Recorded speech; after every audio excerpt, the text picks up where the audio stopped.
Hey everyone, welcome to Reddit Readout. Today we are checking out Am I the A-hole? Story 1. AITA for refusing to moisturize my fiance's back. My fiancé, and I just got into a fight about putting lotion on his back. I said I wouldn't do it because I don't like the way it feels, it's greasy and weird feeling, and I don't like feeling his back hairs on my hands. He claims that it's part of the deal when you're in a relationship and said I'm being selfish. AITA. Story 2. AITA for calling out my friend, 21F, for making me, 21F, feel left out in a trio. I am in a trio with 2 other girls. There's one girl in particular who will only come to events if the other friend is there. Last year, we had a Halloween party and the other friend couldn't come, so she didn't want to go with me. In general, if we hang out at school and the other friend isn't on campus, she doesn't want to hang out either. We brought it up to her before and she usually just brushes it off and have nothing to say. Because of this, I started distancing myself and hanging out with other friends that prioritize my company. This year, I went to the same party with my other friends, but she got mad that I only go to things with my other friends even though she generally has a very flaky nature. TLDR, I called out a friend, 21F, for making me feel left out and now she is ignoring me, 21F. AITA. Story 3. AITA for calling my parents paranoid. I, 20M, am in a relationship with an older woman, 43F, right now. My mom called her a creep and my dad told my girlfriend to stay away from me. Their words really upset her. I tried telling them that she isn't the predator they think she is, but they still insisted that she's taking advantage of me. So I called them paranoid. They were both wounded and said I was insensitive to their concern for me. Story 4. AITA for shooting down my BDS wife. Am I the asshole for thinking conversations about my child's well-being should happen between her father and I alone? I, 23F, have a child, 4F, with the guy I used to date, 25M, he hasn't been involved in her life at all. I'm trying to change her last name to mine and hopefully she can be adopted by my husband who loves her as his own. But in order for that to happen, her bio dad has to sign his rights away even though we were unmarried. He has recently married, within the last 2 months, and insists that his new wife be involved in discussions about our daughter. I really don't think it's her business. I really don't even think it's his business either, but I have to talk to him in order to get the name changed. I don't have a problem with her, I just don't understand why she needs to be involved. My daughter has nothing to do with her. I would understand if we were co-parenting, but that's not the case. Mine and his relationship played out very badly with lots of insane drama. I don't even think she knows about it, or at least just how badly he treated us. He's only ever used our daughter as a pawn to try and get back to me or to hurt me. I want my child to have a father and I have never told him he couldn't be in her life. He's chosen not to be, and so has his family. So now I'm taking action for my daughter's sake. I really don't think he gets to make demands on anything. AITA. Story 5. AITA for misusing one of my birthday gifts. Today is my birthday, and I was really excited for what others would get me. My birthday is really special to me and is one of the things I always look forward to. Particularly my boyfriend's. So at the party, I was opening gifts, and I eventually got to my boyfriend's. When I opened it, it was socks with holes. I got upset because it was not only socks but they also had a holes pattern on them. I have extreme trypophobia, so it really freaked me out. My boyfriend got upset because I didn't give the reactions he was expecting. I told him before that I have trypophobia. He was so really well off, so it's really insulting he got me socks for my birthday when he got expensive jewelry for his mom, sister, and grandma. Not even for special occasions. I was so upset I ended the party early. When we came up, I balled up the socks and gave them to my dog as a chew toy to play with. So it won't go to waste. Later, when he saw my dog messing with the socks, he got angry and yelled at me that I was misusing his gift. He told me that I should be grateful. I told him that he's given his family members expensive or well thought out presents for just normal days like it was nothing and that he's an asshole for not even putting half of the thought he did for me into them. I talked to my brother about this, and he told me that maybe my boyfriend doesn't believe we are as far into the relationship to give me items as he does to his family. AITA? Story 6. AITA for selling my friend's Taylor Swift ticket. Fake account and fake names since a bunch of friends and family have my actual account. Back in April my friends Jessie, 27F, Ashley, 27F, Laura, 28F, and I, 28F, all went to see Taylor Swift. It was a great girls' night and when she announced more North American dates over the summer for 2024 we made plans to go again. We all knew it would be a fight, again, to get tickets that don't cost a kidney each so we picked 2 cities and all signed up for a shot at the pre-sale.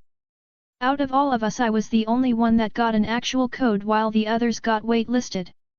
We had an agreement that I would get the best possible tickets if able within the agreed upon price that worked for all of us and they would just pay me their share.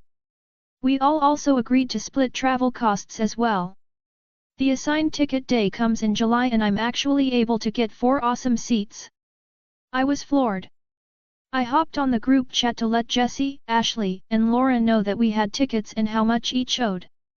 Jessie and Ashley responded immediately excited about the tickets and sent the funds over. Laura was silent. A few days go by and still nothing from Laura. I texted her separately to see if she could send her share for her ticket. No response. 2 days later she posts on IG that she moved out of state for a fresh start and needed space. She said nothing to any of us and we've all been friends since elementary so we thought it was odd. We all kept trying to reach out for a few weeks but Laura never responded so eventually we kind of gave up figuring she'd reach out if and when she wanted. As far as the 3 of us know we didn't do anything to cause her to ghost us like this but it is what it is. Not wanting to waste the ticket and just sell it to some stranger, we invited another friend Lorraine, 28F, and she gladly accepted and transferred money over for the ticket. Since her stepmom grew up in the city we are attending in, her stepmom offered us her condo she owns and stays in part of the year as she won't be there at the time of the concert. This was a huge relief since she didn't want us to pay and just wanted to know all of us were staying somewhere safe. This all happened in October. Last week Laura messaged the group chat saying she was sorry for cutting us off but she needed a mental break. She told us she knew that we had given her ticket to Lorraine and felt like we were all a bunch of bitches and not being good friends. There's been a ton of back and forth in the group chat and I'm just exhausted with it honestly. I told her she ghosted us for months and never paid for the ticket, that I had paid for the ticket and wasn't going to sit around and hope she came back around. She started posting on IG about all of us playing the victim and calling us assholes and all the rest. This was a decision made between Jessie, Ashley, and I to invited Lorraine, not just mine alone yet now I'm being blamed and scapegoated by Laura's friends. Story 7.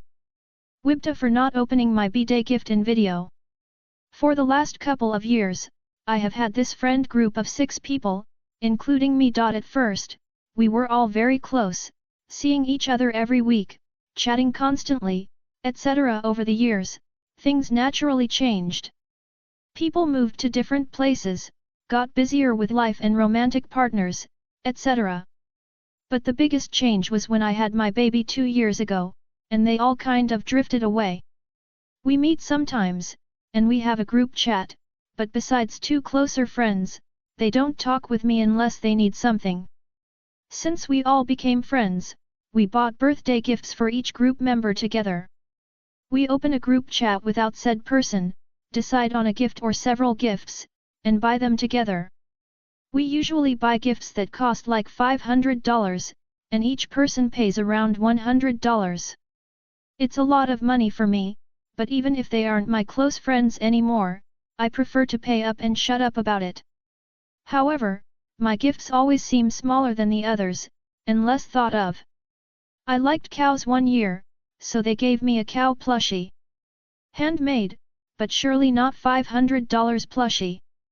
I post on socials that clay seems cool, they give me a clay kit. You get the idea. A gift is always great and I'm very grateful for getting one at all, but I sometimes felt like they think of the other gifts more, which can be grand and custom-made and always very expensive. I had my birthday more than 6 months ago. When I talked to one of the closer friends from the group, I asked to do something with the group. Going to a restaurant, or doing like a painting workshop together. Just to do something together, outside. My friend quickly told me to forget about it after talking with the others. They will buy me a workshop probably, but I will have to go alone. They will not do something like that with me for my birthday. I was a bit hurt, but a gift is a gift. They tried to schedule a meeting with me when we were all present to give me my gift, but it was always rescheduled and postponed. I didn't mind. I was too bitter. Yesterday my husband told me that one from the group called him to say that I hadn't gotten my gift yet, so they are emailing him the voucher for an online workshop, and they want him to film me opening that email, and sending the group a video of me happy and grateful. Not only that the gift was emailed, but it is more than half a year post my birthday, and the workshop is related to my job. It's interesting and a subject I like, but it's not fun for me anymore. It's a job. I am not happy or grateful this time, at all. I don't want this gift now. I don't want to be the last one to be remembered or get a work-related gift. I am, actually, really offended by this. I am considering asking my husband to come up with an excuse for not filming. I mind that they spent some amount of money, so I will use that workshop, but I really don't even want to. Would I be the asshole for not opening that gift while being filmed? Update: they never even emailed him the gift. Final update: the gift wasn't even what I thought. It was a generic gift card. I cried my eyes out, and then told them I was hurt and many of my thoughts. I left the group chat, and I feel so much better now. The gift was just the final straw, and I really didn't realize how I felt unwanted there until now. Story 8. AITA for not cleaning the apartment. I, 27M, and my fian, 26F, have had a few fights over the years regarding my contribution to cleaning the apartment. We both come from two extremes of household. Her where her parents don't work, and her father makes her mom clean all the time, me where both parents work, and neither care at all really about the place being clean. Surprise, it's not. During my time being with her, I have upped my standard of clean tenfold to keep what I feel is a reasonable level of cleanliness, i.e. pretty damn good. But because of my fian clinical clean upbringing, she's never happy with it, and will do extra cleaning after me, or just pass. That's all for today. Please don't forget to like and subscribe.